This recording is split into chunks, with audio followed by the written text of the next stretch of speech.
beating the odds. Week 1, we're back. NFL football is back. If you're new to the show, had a great year last year. We were 128-83 against the spread. That also includes props. Those of you that tailed last year, congratulations. We won some money. If you're new, hop on in, make these bets, pick your favorite guy. We got 3 of my best buddies calling in. They're really sharp. I'm not too bad myself. I started this in 2022. I went 48-26. Last year, we went 128-83 as a group. That is plus 45. Had you placed a $100 wager on every one of those bets, you would have made $3,800. That's with the juice screwing you. So, this is DraftKings odds. We are going to get to the phones. Yo, Rob, it's Story, week 1 of Beating the Odds. I'm excited. I know the other guys are too. I hope you are. We did great last year. Want to keep it going strong. I got 3 bets for you this week. Let's start out strong. Here we go. First of all, Indianapolis Colts +3 at -115. I do love C.J. Stroud this year, and as much as I love him, this pick is all about Houston's defense. Texans were 14th in the NFL last year in yards allowed, 6 versus the run, 11 points allowed, 6 on third down, and only managed 46 sacks.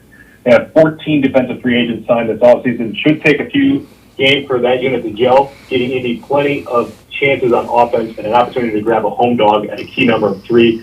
Look for JT and Anthony Richardson to run all over the Texans on the back of their outstanding offensive line play. It's going to allow the Colts to slow down the pace of the game, keep Stroud and potent Texans offense off the field, take Indy and the points at home. Now I got 2 props coming up. So first of all, David Montgomery over 12.5 rush attempts, also at -115. David Montgomery was a cash cow last year. He was injured a couple games, but he's fully healthy. He carried the ball 13-plus times in 11 out of 17 games last year. Gibbs is a threat to a workload, no doubt, but I fully expect the Lions will take it easy on the second year back as Gibbs works his way back into the rotation from a hamstring injury he's been suffering from in training camp.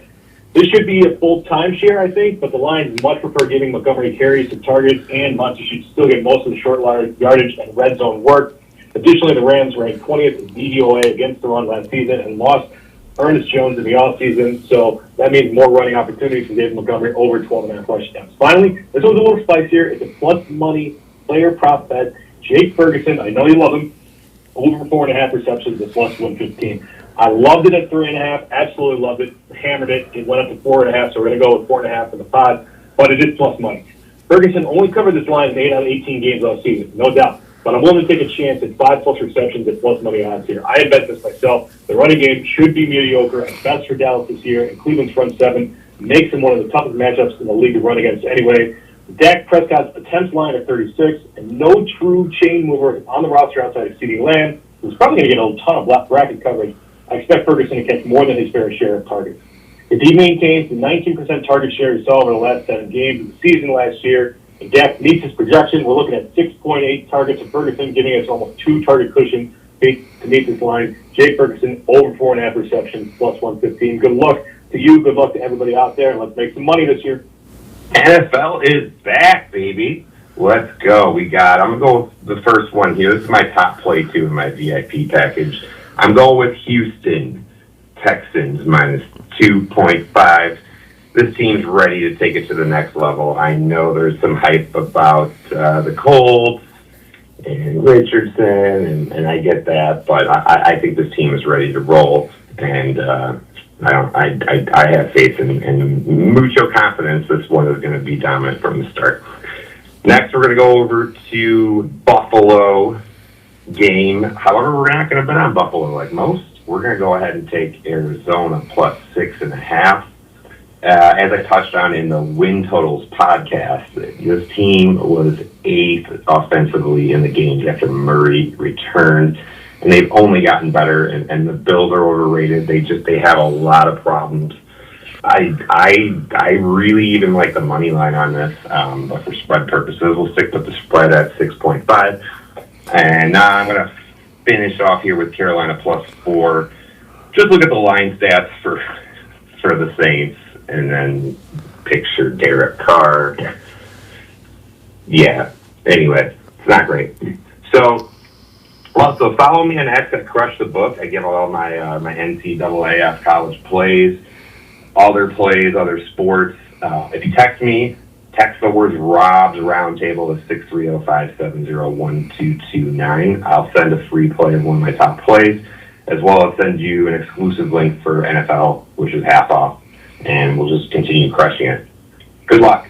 Wow, interesting. We have Story with the Colts, and in the same game, we have Sean taking the Texans. I kind of lean Texans, but what do I know? I'm just the host. But I do have 3 awesome picks for you.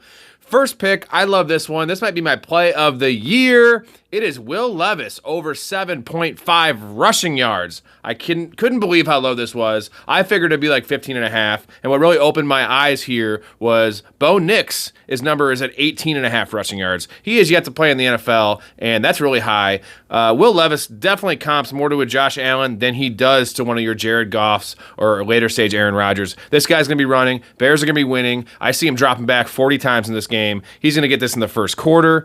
Next prop here, Ramondre Stevenson over 10.5 receiving yards. Did some research here, give you some stats, kind of pull a story on you. Last year, he hit this number 7 out of 10 games. In his last 2 years, it's been 17 out of 24 with plenty of games over 30 yards receiving. They're playing the Bengals. They're going to get beaten up. We have Jacoby Brissett there now. He tends to dump it down. I am not worried about Antonio Gibson. Give me this over 10.5. I think he gets to 25. Last prop I have for you is Jalen Waddle over 59.5 receiving yards. This one's more of a gut feeling. I do know the Dolphins' defense is decimated. It'll be bad this year. They're going to be throwing. They always come out hot. Don't trust the Jaguars' secondary. I see a shootout here, and I see Waddle easily approaching 85 yards. Let's hear from Joe. Ladies and gentlemen, welcome back to Beat the Odds. And we are going to do just that to start off the NFL season week 1. I was off to a really rough start last year, but finished strong. So looking to start off on the right foot this year. First out of 3 picks, we're going over 252.5 Joe Burrow pass yards at minus 115. Bengals are home. Much better football team than the Patriots. I think he comes out with a chip on his shoulder looking to prove that he is still the man. I think he's healthy too. He said he's feeling good at least. So Joe Burrow over 252.5 pass yards. Second, we're looking at over 83.5 James Cook rushing plus receiving yards at minus 120. Buffalo Bills are at home versus the Arizona Cardinals. I think Cook is going to be getting a lot of looks. His only real competition out of the backfield is Josh Allen, but I think 83.5 is definitely an attainable number there. And to finish it off, to hopefully go 3 for 3, we're going to go with over 9.5 first quarter points. Jaguars at the Dolphins at minus 120. Dolphins at home. We all know what they can do on the offensive side of the ball. They're looking to put up mad points every week. I think the Jaguars are going to be better than last year if Trevor Lawrence is healthy. So over 9.5 in the first quarter of that game, I think is absolutely attainable. So with that being said, I wish everybody the best of luck this year in the NFL. Let's go! Beating the odds. Thank you, Joe. Enthusiastic as always. Let's keep on crushing it. We also do have a little listener competition in the comment section. 5 or 6 of our loyal listeners are going to compete. 3 bets along with us. Check those out in the comments. Winner of that will face off next year against us on this very show. Let's keep on beating the odds. We're beating the odds. We were beating the odds.